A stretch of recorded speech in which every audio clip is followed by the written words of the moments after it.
আমি এই গজ কাপড়ে বাটিক করব আর বাটিকে 3 পিস করব। তার জন্য সাদা কাপড় নিয়েছি আর এই সাদা কাপড়টা সুন্দর করে ভাঁজ করে নিয়েছি। এরকম ত্রিকোণা করে আমি সুন্দর করে ভাঁজ করে নিয়েছি। আর এটা যেহেতু আমি 3 পিস বানাবো তাই আমি এখানে অনেক ধরনের বাঁধাই নেব। আর এইগুলো ভাঁজ করা আপনারা যে কেউই পারবেন। আর এখানে আমি দড়ির মতো করে ভাঁজ করে নিয়েছি। আর এটা 3 পিসে একই 3 পিসে আমি অনেক ডিজাইন করব তাই অনেক রকম করে বেঁধে নিয়েছি কাপড়গুলো। আর বাটিক কিন্তু মূলত বাঁধার উপরে ডিজাইনটা নির্ভর করে যে আপনি যেরকম করে বাঁধবেন সেই রকমই কিন্তু ডিজাইন হবে।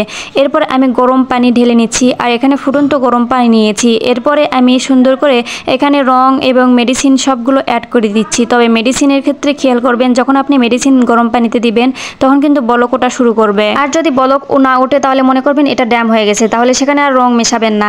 আর এগুলো কি মিশাচ্ছি, কি মেডিসিন মিশাচ্ছি সেটা যদি জানতে চান অবশ্যই কিন্তু কমেন্টের মাধ্যমে আমাকে প্রশ্ন করবেন, তাহলে আমি উত্তর দিয়ে দিব। আমি এখানে বললাম না কারণ আমি দেখতে চাই যে আমার ফুল ভিডিওটা কে কে দেখেছে। আর যারা দেখবে তারা অবশ্যই কিন্তু কমেন্ট করে জানাবে যদি আপনার প্রয়োজন হয়।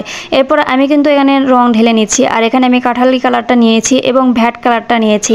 আর এই রংটা দেওয়ার পরে আমি সুন্দর করে মেডিসিনের সাথে এই রংগুলো ভালো করে মিক্স করে নিব। আর এটা শুধু গরম অবস্থায় থাকতে থাকতেই কিন্তু করতে হবে, মানে এক কথায় গরম পানিতে এই রংগুলো মেডিসিনগুলো ঢালতে হবে। আপনারা যদি চান কাপড়ের ভাঁজটা আমি কিভাবে করেছি সেটাও কিন্তু কমেন্টে জানাবেন যদি শিখতে চান, তাহলে সেই নেক্সট ভিডিওতে কিন্তু আপনাদেরকে ওই কাপড়ের ভাঁজগুলো করাটা শিখাই দেব।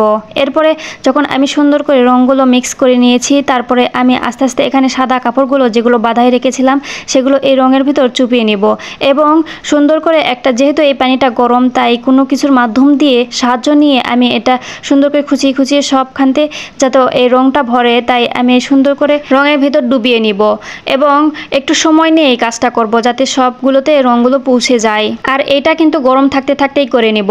আর এই ডিজাইনটা করতেছি জানি না কীরকম হবে, কারণ এই ডিজাইনটা আমি নতুন এইবার প্রথম করতেছি। এর আগে অনেক ডিজাইনের বাটিক করেছি, চাইলে আপনারা দেখতে পারেন আগের ভিডিওগুলোতে। আর এটা আমি একটা উন্নত মানের 3 পিস করতেছি যেখানে বাটিক থাকবে, ব্লক থাকবে, হ্যান্ড পেন্টিং থাকবে এবং উপরে ফুদির কাজ থাকবে। তো যাই হোক আমি এখানে কিছুক্ষণের জন্য রেখে দিয়েছি কারণ এগুলো ভালো করে রং বসার জন্য আমি এখানে কিছুটা সময় রেখে দিব।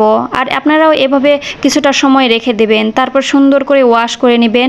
আর ওয়াশ করার পরে আমি যখন কাপড়গুলো খুলছিলাম তখন অনেক সুন্দর লাগছিল, কারণ বাটিকের মজাটাই তো এটা, যখন আপনি কাপড়গুলো খুলবেন তখনই কিন্তু এই মজাটা পাবেন। যেগুলোতে দড়ি বাঁধা ছিল সেগুলোতে আপনার কালার পড়বে না, এমনিগুলোতে কালার পড়বে, অনেক সুন্দর একটা ডিজাইন আসবে। দেখুন সব মিলিয়ে আমার ডিজাইনটা এরকম হয়েছে, কেমন হয়েছে সেটা কিন্তু জানাতে অবশ্যই ভুলবেন না। আর এটা একটা কামিজের ফাইনাল লুক ছিল।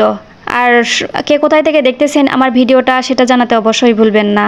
আজকে ভিডিও পর্যন্তই, সবাই ভালো থাকবেন, আল্লাহ হাফেজ।